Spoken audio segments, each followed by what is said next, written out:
ഷീല ചേച്ചി, 30 ദിവസത്തെ പാലിന്റെ പൈസ. ഓ, ഈ മാസം 31 ഉണ്ടായിരുന്നില്ലേ അമ്മ? ആ ഉണ്ടായിരുന്നു. അപ്പ എങ്ങനെ മാത്തമാറ്റിക്സ് ശരിയാവും? ബാക്കിയുള്ള ഒരു ദിവസം മുക്കി ഞങ്ങളെ ചാമ്പാന്ന് കരുതിയോ ഭാസ്കരനെങ്കിൽ? ആരേ വാ, സബാഷ് ബേട്ടാ. ഇവൻ എന്താ തിന്നാൻ കൊടുക്കാറ്? ഭക്ഷണം കഴിക്കാറില്ല, അതുകൊണ്ട് ഫുഡ് കാശ് ലാഭാ. പക്ഷെ ജോർലിക്സ് കലക്കി കൊടുക്കും. ആണല്ലേ? എന്നാ അത് ഒഴിവാക്കിയിട്ട് കഞ്ഞടവളത്തിൽ കുറച്ച് പരുത്തിക്കുരും പിണ്ണാക്കും കലക്കി കൊടുക്ക്. ജോർലിക്സിന്റെ കാശ് ലാഭിക്കാം. അല്ല പിന്നെ ഈ മാസം 5 ദിവസം നിങ്ങൾ പാല് തന്നിട്ടില്ല.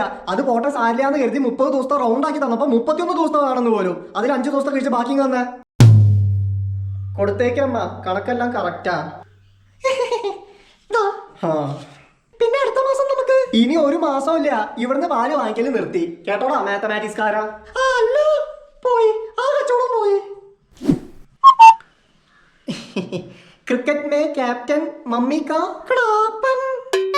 ജോർലിക്സ് നിങ്ങളുടെ കുട്ടികളെ ആക്കും taller, stronger, sharpener, eraser, protractor, divider.